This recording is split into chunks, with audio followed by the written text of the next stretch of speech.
¿Qué tal? Les doy la bienvenida una vez más a Tierra X. Yo soy Nico Gaz y hoy estoy acá para compartir con ustedes una pequeña historia personal. Hace muchos años, cuando yo tendría unos 6 o 7, un día llegó a casa mi madre con un regalo. Un regalo que ella misma no sabía qué significaba. Imagínense mi sorpresa cuando me encontré al abrirlo con esta especie de trofeo humano con una tabla de surf plateada, igual que él. En ese momento, mi tío, que ya no se encuentra entre nosotros, porque está viviendo en Suiza, Sergio, te mando un abrazo grande, me dijo, Silver Surfer. Y mi respuesta, por supuesto, fue, ¿quién es Silver Surfer?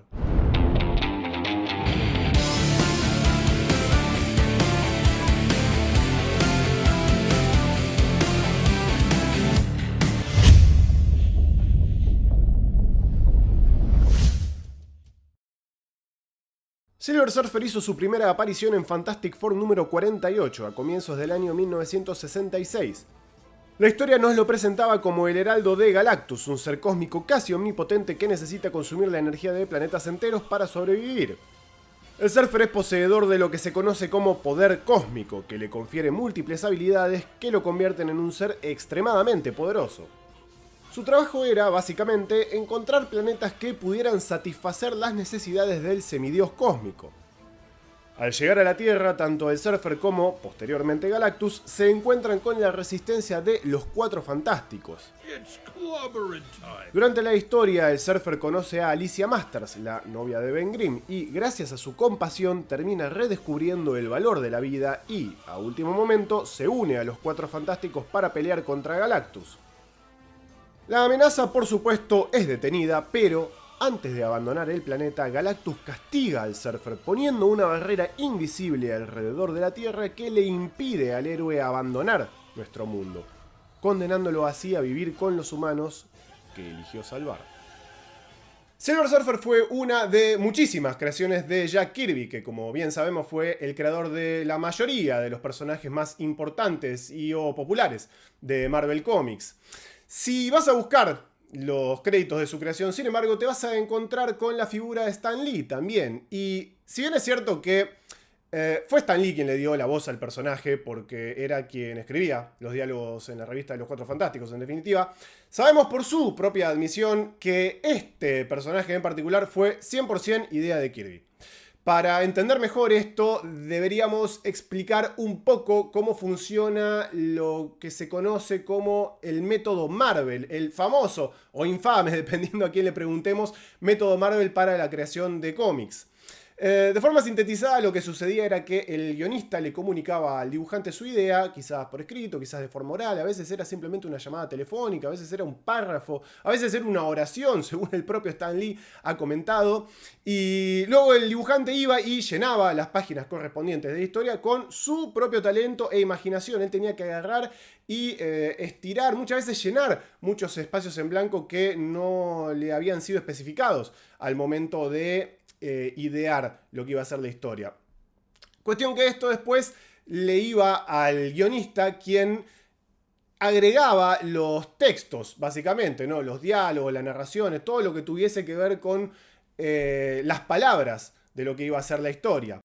Como se imaginarán, si no sabían, esto generó todo tipo de controversias y malos entendidos que se siguen debatiendo incluso hasta el día de hoy. Pero hoy no nos vamos a concentrar en eso porque es un tema muy extenso. La cuestión es que cuando a Stan Lee le llegaron las páginas de Kirby del número 48 de Fantastic Four, se encontró con un tipo plateado surfeando por el espacio, algo sobre lo que jamás habían hablado con Jack cuando estaban planeando la historia. Al ídolo se le ocurrió que una fuerza tan poderosa como Galactus tenía que tener a alguien que saliera a buscar los planetas por él, a la vez convirtiéndose en una figura ominosa que sería temida en todo el universo por lo que presagiaba. Cansado de dibujar naves espaciales y en sintonía con la década, le dio una tabla de surf, que era una actividad popular entre la gente joven de esa época. Como curiosidad, más adelante, mucho más adelante, ya alrededor de la década de los 90, se nos va a explicar que el motivo por el cual Galactus le da una tabla como medio de transporte es que lo saca de una fantasía que tenía Norrin de joven de volar en un vehículo de esas características. Rápidamente el personaje fue integrado en la historia, pero pasó algo que Jack no previó. Stan Lee se enamoró del personaje. Luego del final del conflicto con Galactus, el Surfer siguió apareciendo en varios números de Fantastic Four. Entre las historias de aquella época se encuentra, por ejemplo, la narrada entre los números 57 y 60, en la que Doctor Doom, el enemigo más grande del cuarteto superheroico y quizás el villano más grande de la historia de Marvel Comics, robaba los poderes de Silver Surfer y se volvía casi invencible. Esto quizás pueden haberlo visto adaptado en la segunda película de Los Cuatro Fantásticos, en la que Silver Surfer tuvo su hasta hoy única aparición en cine. También los memoriosos que hayan crecido en la década de los 90 como yo, es posible que también lo hayan visto adaptado en la gloriosa serie animada de esa época. Como sea, el tema es que todas estas apariciones del personaje tenían en común que seguían teniendo textos de Stan Lee y dibujos y argumentos de Jack Kirby. Pero eso cambió en 1968 con el lanzamiento de Silver Surfer número 1. Decíamos entonces que hay bastante polémica en torno a la creación de los distintos personajes en los que trabajó Stan Lee durante los 60 por este tema del método Marvel. Lo cierto es que la percepción generalizada es que Stan creó a todos los personajes de Marvel, cuando la realidad es que en el mejor de los casos los co-creó. Kirby consideraba a los personajes sus creaciones, pero compartía el crédito un poco a regañadientes, porque, en definitiva, es verdad que en la mayoría de los casos había discutido los conceptos con Stan antes de sentarse a dibujar. El caso de Silver Surfer era distinto porque, como dijimos, fue algo que nació pura y exclusivamente de él. Si bien el personaje seguía apareciendo en los cómics de Los Cuatro Fantásticos, nunca se había contado su origen y Kirby tenía una idea que había empezado a desarrollar e incluso había llegado a dibujar algunas páginas. Imagínense su sorpresa cuando se enteró que Marvel iba a lanzar una nueva serie del personaje escrita por Stan Lee y dibujada por, bueno, no importa, alguien que no iba a ser él. Así fue que en Silver Surfer número 1, Stan Lee finalmente nos contó el origen del héroe cósmico. Norrin Radd era un científico en el planeta Zen-La, una utopía en la que todas las miserias habían sido erradicadas y sus habitantes gozaban de un desarrollo idílico. Norrin se nos presenta como alguien incómodo con el statu quo en el que vive, ya que considera que su sociedad vive en un conformismo que la ha dejado estancada en su progreso. Todo cuanto han logrado les fue legado por sus ancestros y ya no tienen necesidad de salir a buscar nada. Norrin fantasea con tiempos pasados de aventura, exploración y descubrimiento y se imagina a sí mismo navegando las profundidades del espacio como lo hicieran sus antepasados. También se nos presenta a otro personaje clave, Shalla-Bal, la amada mujer por la que Norrin se la va a pasar sufriendo más adelante. La idílica vida de Norrin Radd y Shalla-Bal se termina abruptamente el día que Galactus llega a Zen-La para, por supuesto, devorar el planeta. Desesperado, Norrin hace un pacto con Galactus. Él se convertiría en su heraldo para buscarle nuevos mundos para consumir a cambio de que no destruya su planeta. Bueno, discusión va, discusión viene, Galactus termina aceptando y entregándole una porción de su poder cósmico transforma a Norrin Radd en Silver Surfer. Bueno, este es el origen clásico que todos conocemos hoy por hoy del personaje. La historia que estaba planeando Jack Kirby, sin embargo, era algo totalmente distinto. Para él, el Surfer era un ser que había sido creado a partir de energía pura y por esto no conocía ni entendía las emociones humanas. La intención de Kirby era que Silver Surfer fuese aprendiendo a ser más humano a través de sus experiencias en la Tierra. En este sentido podemos decir que si bien Stan Lee no imaginó inicialmente al personaje, sí lo recreó y lo convirtió en lo que conocemos hoy. Kirby sentía que le habían arrebatado a su creación y esto contribuyó a desgastar aún más la relación que ya venía bastante deteriorada. En palabras de Mark Evanier, que fue asistente y amigo de Jack Kirby, ese puede haber sido el Surfer que Stan había estado escribiendo, pero no era el que Jack había estado dibujando. A Kirby le molestó especialmente que no le dieran la posibilidad de hacer el nuevo cómic. Le habían arrebatado su idea en todo sentido posible. La verdad es que el trato que recibió Kirby siempre fue bastante injusto, pero bueno, sea como sea, el personaje a esta altura ya estaba fuera de sus manos y quien dibujaba ahora sus aventuras era el ilustre John Buscema o Buscema.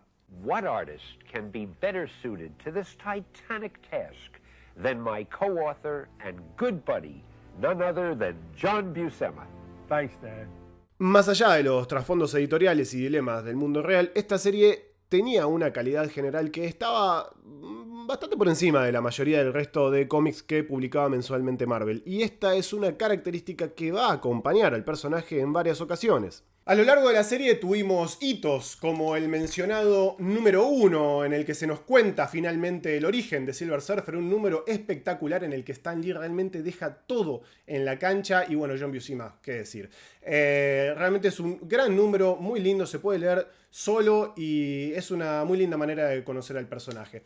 Después tenemos, por ejemplo, el número 2, en el que hacen su primera aparición los Badun, esta raza alienígena tan característica del universo Marvel, que después se va a volver muy importante en los cómics de los Guardianes de la Galaxia. Bueno, hacen su primera aparición acá en Silver Surfer número 2, en su primer intento por invadir la Tierra, que es por supuesto repelido por nuestro héroe de plata. Después tenemos, por ejemplo, la primera aparición de Mephisto en el número 3 de Silver Surfer. Mephisto, este personaje que ahora está todo el mundo con teorías, que aparece acá en la serie de este, en la película del otro.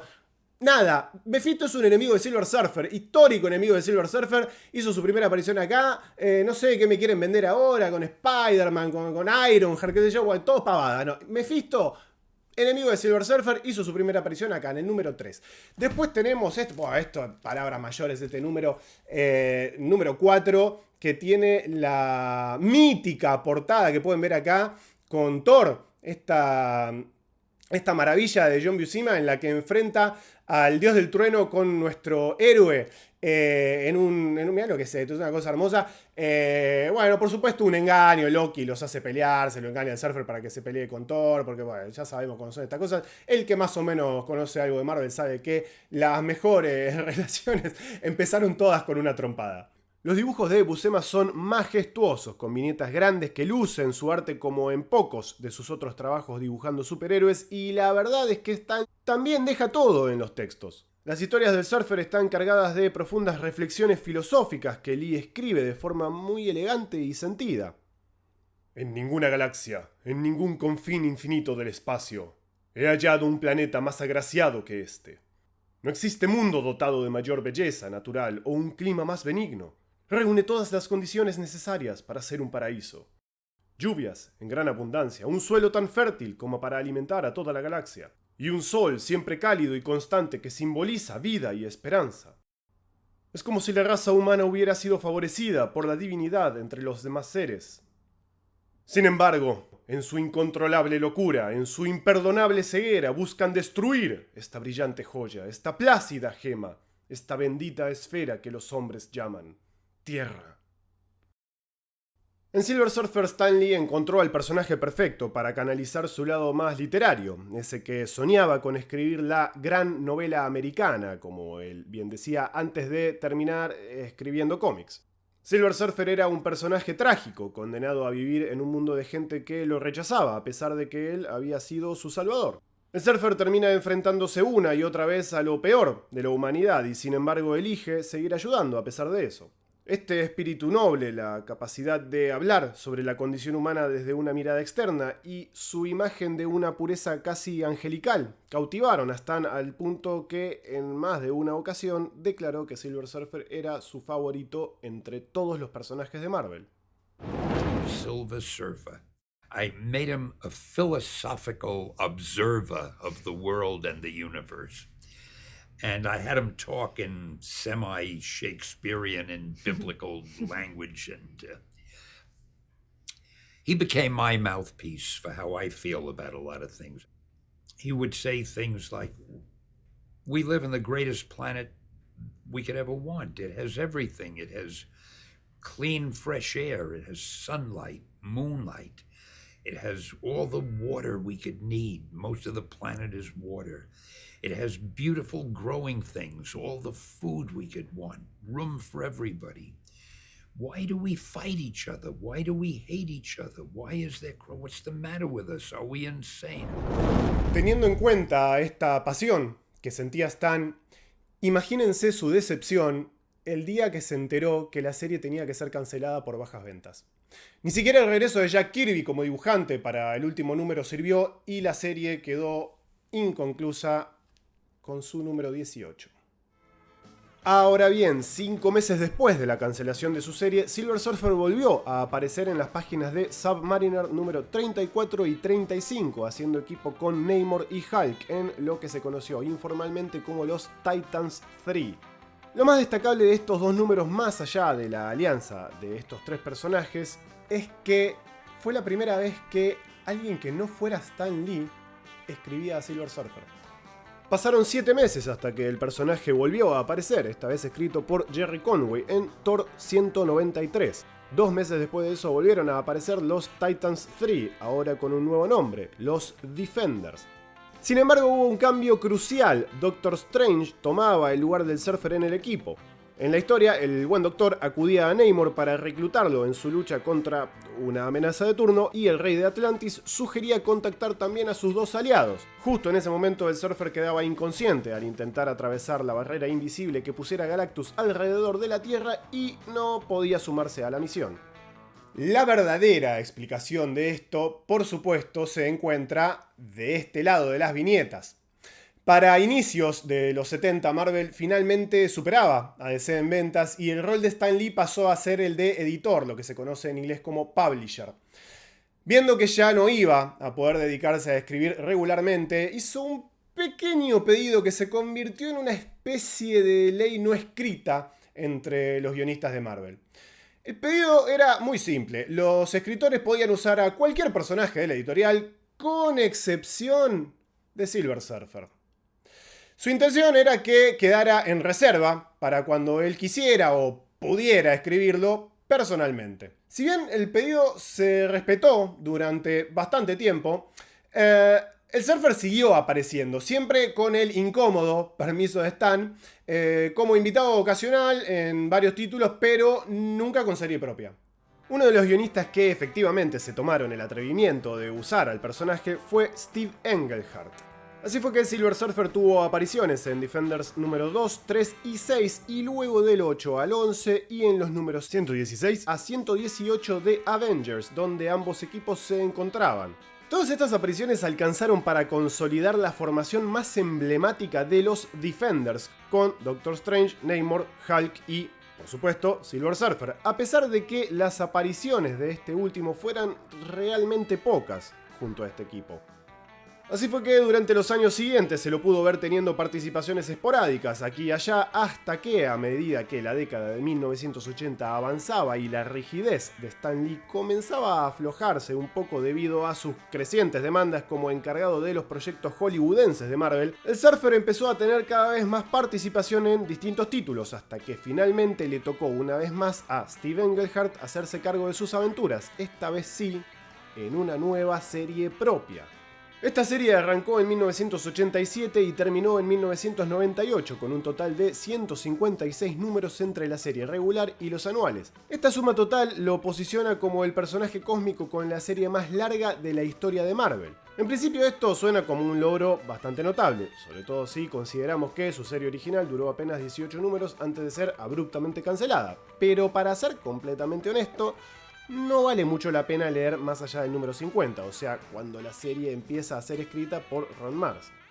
A ver, si bien no se vuelve ilegible inmediatamente, porque hay un par de historias que están bien, zafan, lo cierto es que a medida que van avanzando los números se vuelve cada vez peor y llega un punto que es tan horrible lo que se está leyendo que termina diciendo hubiese abandonado antes. Así que salvo que sean arqueólogos de la historieta y les guste pasarla mal por una cuestión académica, yo recomiendo que corten en el número 50, que aparte es un muy lindo número en el que se nos cuentan algunas cuestiones que tienen que ver con el pasado de Norrin Radd y específicamente con su padre. Y como curiosidad les cuento que esta portada de Silver Surfer número 50 es la primera portada de la historia que tuvo relieve metalizado, algo que fue característico de los cómics durante la década de los 90. Como sea, al sentarse a plantear este nuevo ciclo para el héroe cósmico, Engelhardt tuvo que analizar detenidamente cuáles habían sido los factores que habían llevado a la serie original a su cancelación. Quizás lo más importante que señala el autor en este sentido es que el protagonista no podía perder eternamente. Según Engelhardt, el fracaso había pasado a ser el principal atributo de Norrin Radd. Esto quizás podía funcionar cuando aparecía de invitado en Fantastic Four, pero al convertirse en protagonista, según él, resultaba frustrante para los lectores encontrarse en cada entrega con un personaje que siempre terminara frustrado por el fracaso. Las historias de Stan Lee solían terminar con el Surfer frustrado, de alguna manera, así fuera por su constante alienación por parte de la humanidad o por su incapacidad de escapar de la Tierra y reunirse con Shalaval. Engelhardt quería escapar del ciclo de desilusión y lamento constante y posicionar a Norrin Radd como un héroe a nivel intergaláctico, libre de una vez por todas del exilio que le hubiera impuesto Galactus años atrás. El mandato editorial era que el personaje no pudiera escapar de la Tierra, pero Engelhardt peleó por su visión de cómo debían ser las cosas y Marvel finalmente cedió, dejándole el camino libre para abrir una etapa completamente nueva. Con todas las piezas en posición y con un inspiradísimo Marshall Rogers a cargo de los lápices, el guionista inaugura así una nueva era para Silver Surfer, concediéndole a su protagonista finalmente la libertad de escapar de la Tierra y volver a surfear los océanos intergalácticos. Todas las intenciones del autor para esta nueva etapa quedan perfectamente planteadas en su primer número. El Surfer finalmente logra escapar de la Tierra con la ayuda de los Cuatro Fantásticos, que una vez más demuestran ser sus aliados más importantes. Es nada más y nada menos que Ben Grimm quien tiene la idea que le permite a Norrin escapar de una vez por todas de nuestro planeta, cuando le sugiere que atraviese la barrera sin su tabla. Luego se enfrenta en un combate salvaje contra el Elder of the Universe, o Antiguo del Universo, conocido como The Champion, o el Campeón, convirtiéndose en el primero en concretar una victoria completa e inapelable en combate contra este poderoso enemigo. Finalmente, para coronar, consigue el perdón definitivo de Galactus al ayudarlo a rescatar a Nova, su heraldo de ese momento, de un rebuscado plan de extorsión por parte de los Skrulls, que habían encontrado la manera de contener a la Mujer de Fuego. Todo concluye con un Surfer incuestionablemente victorioso que se aleja hacia las profundidades del espacio, finalmente pudiendo celebrar sin ningún tipo de condiciones su libertad. La serie sigue manteniendo muy buen ritmo durante el tiempo que Engelhardt sigue escribiendo y después con su sucesor, Jim Starlin, que aprovecha las historias del Surfer para sentar las bases de lo que va a ser Infinity Gauntlet o el Guantelete del Infinito, la gran lucha contra Thanos en posesión del Guantelete del Infinito. ¿Y qué pasó con Stan Lee? Bueno, Stan no estuvo contento con el hecho de que otro autor se embarcara en una nueva serie en solitario del personaje. En sus propias palabras, si hubiese sabido que sí o sí la iban a hacer, hubiese encontrado el tiempo para hacerla yo. La verdad es que no tenía tiempo, pero me lo hubiese hecho antes de dejar que alguien más la hiciera. I didn't want anybody to write The Surfer but me. And for a long time, I was the only guy who put the words in Norrin Radd's mouth. But I couldn't hold on to them forever and, had to let other people write them. I'm sure they did a wonderful job. I couldn't get myself to read the stories. I could not get myself to read Silver Surfer stories that other people wrote. Los personajes de Marvel no les pertenecen a sus creadores, le pertenecen a Marvel. Esto puede gustar o no, pero esas son las reglas del juego. Y lo cierto es que si hay una persona que entendía las reglas del juego, sin duda era Stan. Quizás esa instancia sirvió para que sintiera algo remotamente similar a lo que posiblemente sintió Jack Kirby cuando el propio Stan se adueñó del personaje tras su creación. Solo podemos especular. De alguna manera, en la historia de Silver Surfer podemos encontrar lo mejor y lo peor de los cómics de superhéroes. Es un personaje que se formó a partir de los sueños e ideas de varias personas y adquirió vida propia que trascendió, como suele suceder, a sus autores. Ha logrado sacar lo mejor de escritores como Stan Lee, a quien se le pueden criticar muchas cosas, pero la verdad es que no su trabajo en Silver Surfer, que es posiblemente lo mejor que hizo como escritor en toda su carrera. Silver Surfer se mantiene como un personaje de culto, de nicho, incluso dentro del nicho. Pero así todo parece ser uno de los personajes favoritos de creadores de otros medios. Por ejemplo, en la película Breathless de 1983, remake de otra película del mismo nombre de 1960, el protagonista, encarnado por Richard Gere, es fan del personaje. And yet, in its uncontrollable insanity, the human race seeks to destroy this shining jewel. Man, you like the Silver Surfer. Yeah, I like the surfer.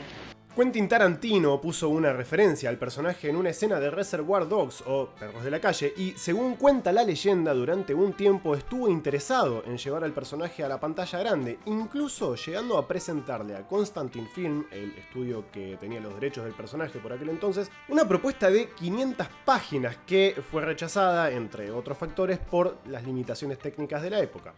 Pero sí, aunque no lo crean, en algún lugar del mundo, quizás en algún cajón, hay una propuesta para una película de Silver Surfer escrita nada más y nada menos que por Quentin Tarantino. ¿Se imaginan eso? Por otro lado tenemos la portada del disco Surfing with the Alien de Joe Satriani, que tiene un dibujo de John Byrne sacado directamente de acá, de este cómic. Este caso es muy curioso porque en realidad Satriani no era fan del personaje, pero sí lo era uno de sus productores, que le sugirió incluirlo en la portada luego de conocer el nombre que iba a tener el disco, ¿no? Surfing with the Alien, surfeando con el alien. Posteriormente, Steve Englehart le devuelve la cortesía nombrando a un planeta dentro del universo Marvel en la serie de Silver Surfer, Satriani. Y después, el buen Joe le dedica 2 temas más al personaje en discos siguientes, que son Back to Shalaval o De Regreso a Shalaval y The Power Cosmic 2000 o El Poder Cósmico 2000. Y bueno, como estos hay muchísimos casos más a los que podríamos dedicarles un video entero. En su introducción al volumen 2 de los Masterworks del personaje, allá por 1991, Stan Lee escribía que Silver Surfer no habla y ya, dice algo. Y me parece que acá engloba perfectamente lo que resulta tan fascinante de este personaje, que en última instancia termina deslumbrando menos por su ilimitado poder y más por lo que nos dice sobre nosotros mismos. Eso ha sido todo por hoy, espero que les haya gustado. Si fue así, no duden en dejar un like, suscribirse, compartirlo y todas esas cosas que se hacen en las redes sociales. Si les interesó el tema, también les recomiendo adquirir la edición de diciembre de 2022 de Comiqueando Online, donde junto a luminarias locales como Andrés Acorsi, Gonza Ruiz y Hernán Cachadurian, hicimos un mega informe hablando sobre todo esto que vimos acá y muchísimo más. Así que bueno, les dejo el link en la descripción. Como siempre, muchísimas gracias por estar del otro lado y nos estaremos encontrando en una próxima entrega de Tierra X, donde por obra y gracia del poder cósmico converge el multiverso.